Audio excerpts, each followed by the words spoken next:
वो मधुबाला ऋषभ कुंद्रा है।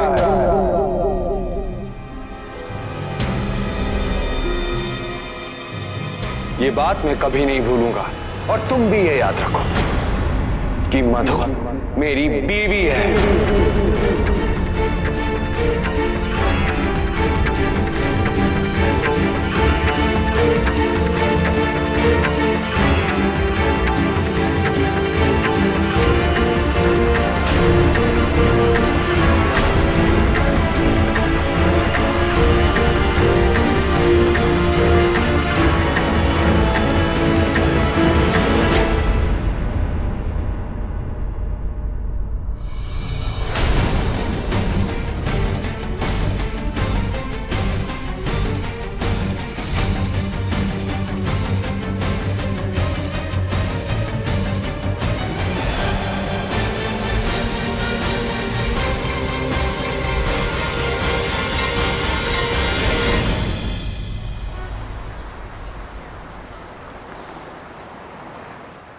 बात नसीब की है और नसीब का रिमोट कंट्रोल भगवान नहीं। बात नसीब की है और नसीब का रिमोट कंट्रोल भगवान नहीं, इंसान।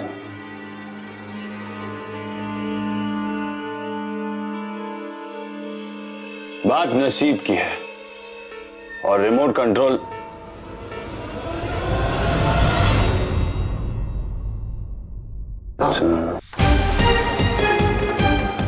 बाहर तुम्हें डू नॉट डिस्टर्ब का बोर्ड नजर नहीं आया?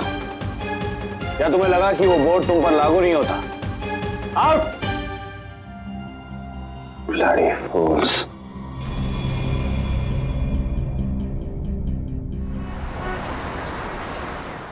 लेट जाइए डैडी जी। हाँ आराम से। टांग ऊपर कर लीजिए। अरे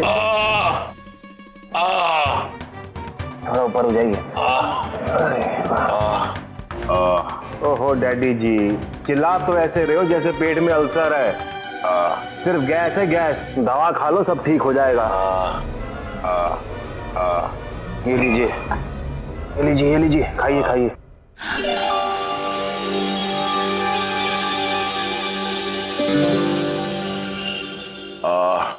कोई नहीं आने वाला आपको देखने के लिए।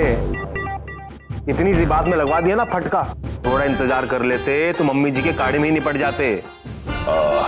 हमारी बारी आएगी तो बचाओ, पैसा बचाओ, और खुद आयाशी कर रहे हो। अबे उल्लू के पट्टे, मैं कोई डांस बार नहीं गया था। वहां कभी तेरे बगैर गया हूं? पेट में तकलीफ थी इसीलिए डॉक्टर के पास गया। ओए लाले, थोड़ी अपनी डैडी जी की रिस्पेक्ट किया कर। अगर गालियां देने का इतना ही दिल चाह रहा है ना, तो जा बराबर वाले कमरे में जाकर खूब गालियां दे आरके को। जा। डैडी जी बातें कम करो, दर्द बढ़ जाएगा। आरके के पास चलेगा, दवाइयां खाते रहना टाइम पे।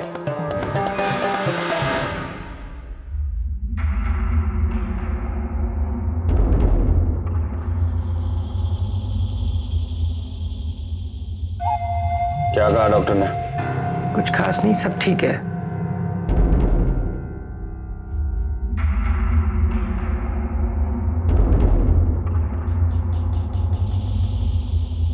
चीफ, वो उसके 4-5 फोन आ चुके हैं।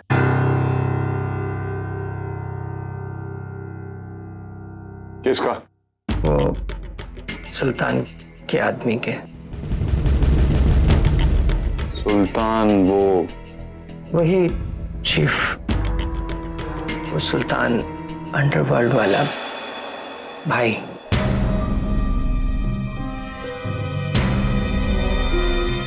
बिट्टू जी, ऐसे बहुत से लोगों को डॉन के नाम से झूठे फोन आते हैं। होगा कोई मुंबई से। चीफ नंबर बाहर का है, वही है। तो इसमें घबराने की क्या बात है?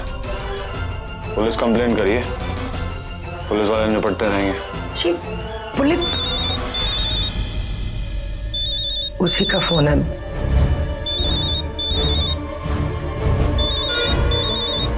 मैं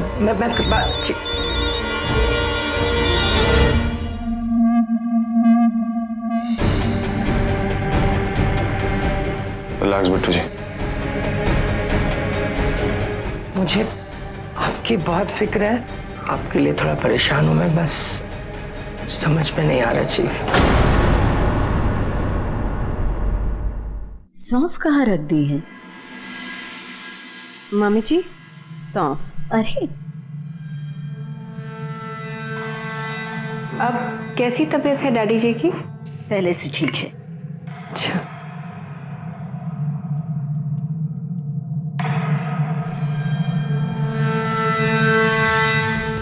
और मधुबाला का पैर?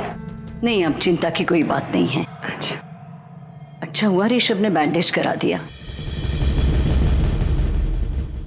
वैसे वो दोनों स्टूडियो में आरके की कोई शूट चल रही थी क्या?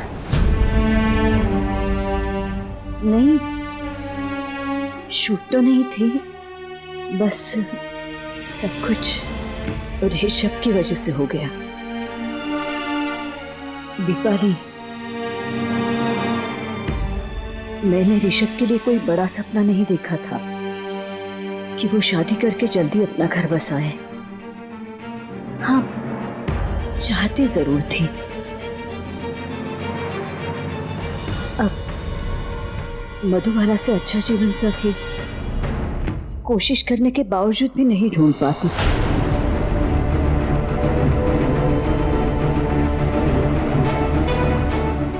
ऋषभ ने तब मधुबाला की कीमत नहीं समझी। उसके हौसले तोड़ने के लिए वो अपनी पूरी ताकत, पूरी बुराई जैसे एक साथ काम पे लगा दी है। उस रात पार्टी में उसका इतना अपमान किया, मुझे नहीं लगता उस लड़की का रत्ती भर भी कोई दोष है जो वो ये घर छोड़कर चली गई। अगर उसके ऊपर 40 लाख का बोझ नहीं होता तो वो ऋषभ के साथ एक छत के नीचे कभी नहीं रहती। सब कुछ अपने पिता के लिए कर रही है वो। ऋषभ ने 40 लाख रुपए दिए थे उनके इलाज के लिए और बहू खरीद कर लाया मेरी।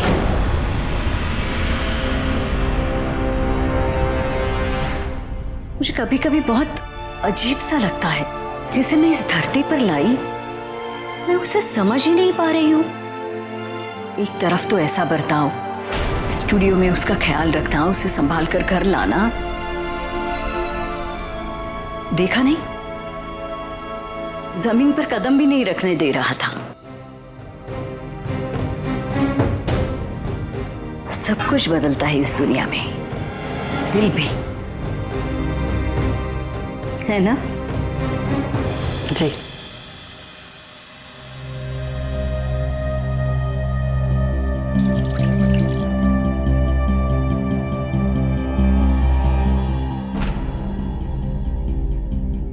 कौन जाने ऋषभ के दिल में भी कुछ कुछ बदलने की शुरुआत हो रही हो।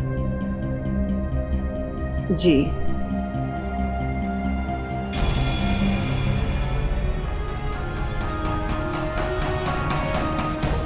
कुछ नहीं बदलेगा मम्मी जी, कुछ नहीं।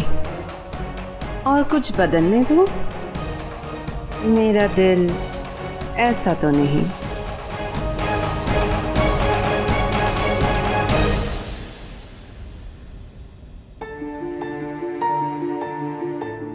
बीवी है वो मेरी, वो मधुबाला ऋषभ कुंद्रा है।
मैं चाहती हूँ तुम इसे पार्टी में पहनो।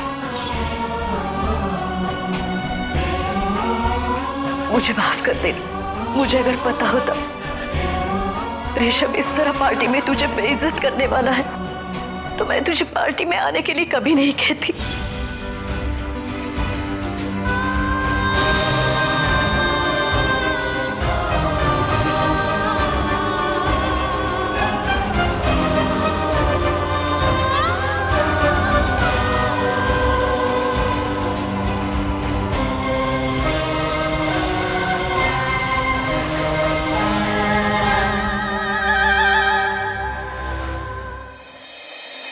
पद्मिनी जी, ये बताने के लिए फोन किया था कि डॉक्टर साहब ने कहा है घाव ज्यादा गहरा नहीं है, सब कुछ ठीक हो जाएगा, आप चिंता मत कीजिए।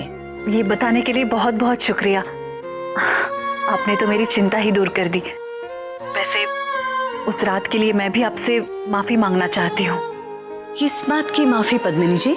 जी, उस दिन मैं इतनी परेशान थी कि आरके स्टूडियो से मधु को लेकर पहले यहाँ आया था ताकि मुझे ये बता सके कि मधु ठीक है। ऋषभ, मेरे ऋषु ने ऐसे किया? पद्मिनी जी, मैं नहीं जानती आप विश्वास करेंगी कि नहीं, पर मुझे पूरा विश्वास है कि देखिए एक ना एक दिन शायद सब कुछ ठीक हो जाएगा। शायद आपकी बात सच हो जाए। बप्पा की मर्जी हो तो सब कुछ ठीक हो जाएगा। नमस्ते। नमस्ते।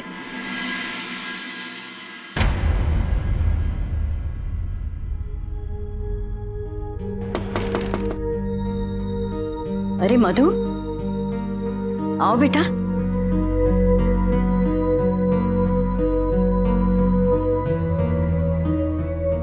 वो अभी अभी तुम्हारी माँ से ही बात कर रही थी मैं। ऋषभ तुम्हें तुम्हारे घर ले गया था यहाँ आने से पहले?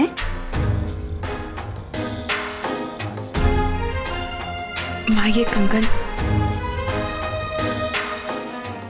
उस रात आपने दिए थे ना। इसे वापस लेने के लिए नहीं दिया था। पर माँ, एक माँ अपने बेटी को कुछ दे नहीं सकती, नहीं तो आज के बाद मुझे माँ कहना बंद कर दे। माँ,